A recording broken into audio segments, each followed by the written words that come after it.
The meme policeman's take on GameStop and the WallStreetBets Saga. Let's have a look. Hello everyone, Florian.Heise here and welcome to another episode of HeiseSays. Grab your stein of coffee and let's have a look at this post from the meme policeman discussing GameStop and the WallStreetBets Saga and, well, a little bit of interesting perspective on it that I think we all should at least listen to. So the far left and the populist right have largely united on their view of the GameStop saga, which is never a good sign.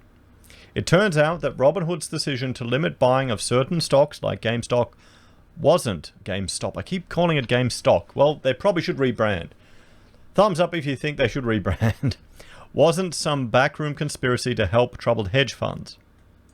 Due to the unprecedented influx of new buying and volatility, capital requirements and clearinghouses required vastly more deposits, a normal practice in the industry, but funds Robinhood didn't have. As the Robinhood CEO said, "It is not negotiable for us to comply with our financial requirements and our clearinghouse deposits." Initially, they drew on $500 to $600 million in line of credit from 6 different banks to meet these requirements, but they needed more. So they went out and got more capital from investors to finance their obligations to the tune of $1 billion in a day, no small feat. This came from financials like Skewner and Ribbit Capital, so that Robinhood could lift the restrictions on its customers. In exchange, these firms will get discounted shares of Robinhood once it goes public. There you go. I mean, after this saga, would you still buy Robinhood shares? A similar scenario happened to Webull, another free trading app, which the CEO recounted on Yahoo Finance. Sometimes people forget that behind these slick apps with free trades, there's still regulation and financial requirements to comply with, which understandably get thrown out of whack with these unprecedented trades. There's no such thing as the freedom to make any stock trade whenever one wants on a private app. Meanwhile, GameStop is up big again today, so clearly the hedge fund shorts haven't been rescued by this. But the ignorance of financial markets is ripe for politicians and pundits to get followers riled up about the evil hedge funds and noble underdog investor trying to fight them. This is nonsense. We should be worried if sensible people are agreeing with AOC. You've got to kind of... That should be a red flag, just a question. The purpose of financial markets is to effectively allocate capital. Short selling is part of that, and shorts typically do the most research of any investor. The max upside to shorting a stock is to double your money, while the downside is unlimited.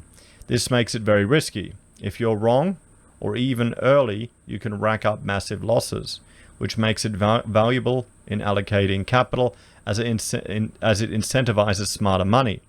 You can bet that the hedge funds shorting GameStop and other companies did their homework. I mean, in all reality, here in Australia, we've got EB Games. They're a subsidiary of GameStop. Now, when's the last time, for all the gamers out there, when's the last time you've gone in there to buy a game? I went in there last time I bought something from EB Games was my Stream Deck that I'm using here, where I can, change my screens around. You can see, I've got Planetary Annihilation, Panzer Corps there. Those are all Steam games. Even Go.Engine is Steam. I'm getting Steam and Epic. I'm buying it all online. And I like to play games. I grew up with them. I liked having the big boxes. You go in there now, it's just all selling knickknacks and crap. It's like a toy store with Hot Topic for teenagers with Minecraft little toys. So I can't see their valuation really being this, being this high. It seems ludicrous what they're putting the value on the company, because it's, there's little future in this sector unless they can pivot to be online and somehow compete. Because, I mean, look at Epic. Look at Epic trying to crack into the market. They're giving free games. I haven't bought a game in ages because I just get free games on Epic. I got, what was it? Quite a good one. Anon 1800 was free. I got the Jurassic Park game. It was free. All these are games that are free.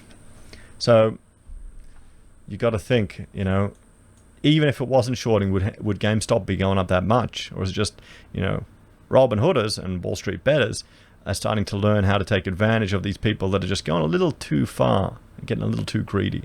Maybe this is what's necessary to teach people a little bit more sense with their money management, particularly the hedge funds. So, the longer investors fund doomed or failing businesses, well, we're all funding doomed or failing businesses here in Australia. Just look at the number of businesses that are propped up by, job seeker or job keeper. I mean, that's the government way, isn't it? The worse it is for the economy, as that money would be better invested in building successful endeavors. When the automobile began displacing horse and buggies, there was no reason to prop up buggy companies. In fact, the faster capital flowed out of buggy companies into upstart car manufacturers, the better. Short selling tends to speed up this process, making the economy more efficient. Another example is John Paulson prior to the 2008 financial crisis. By betting against the mortgage market, he steered billions out of that industry, avoiding even worse losses. Of course, these bets were condemned by many as profiteering off the recession, but the housing bubble didn't need more fuel. It needed to unwind, which shorts helped do. The longer a bubble or dinosaur company continues, the worse it is. Could we call that for governments as well?